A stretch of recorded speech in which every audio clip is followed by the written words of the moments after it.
السلام علیکم ناظرین، آپ دیکھیں کہ 92 نیوز میں ہوں آرزو خان، آئیے شامل کرتے ہیں کچھ رائٹر خبریں۔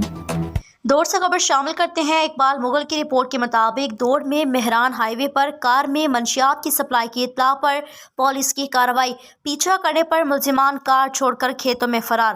پولیس نے گھیراؤ کے بعد 2 ملزمان کو گرفتار کر لیا۔ 22 بیگ مضر صحت Z21 برآمد، مقدمات درج۔ دوڑ میں مہران ہائی وے پر مشتبہ کار میں منشیات سپلائی کی اطلاع پر پولیس نے کار کا پیچھا شروع کیا تو ملزمان نے فرار ہونے کی کوشش کی۔ پولیس کے قریب آنے پر ملزمان کار چھوڑ کر کھیتوں میں فرار ہو گئے، جس پر پولیس کی بھاری نفری نے گھیراؤ کر کے 2 ملزمان کو گرفتار کر لیا، جس کی شناخت یاسر علی اور منیر احمد بروہی کے ناموں سے ہوئی۔ پولیس نے منشیات سے بھری کار قبضے میں لے لی۔ کار سے مضر صحت گٹکے کے 22 بیگ برآمد۔ دوڑ تھانے پر سرکاری مدیت میں ملزمان کے خلاف مقدمات بھی درج کر لیے۔ پولیس کے مطابق ملزمان کا تعلق بین الاضلاعی گروپ سے ہے۔ پولیس مزید تحقیقات کر رہی ہے۔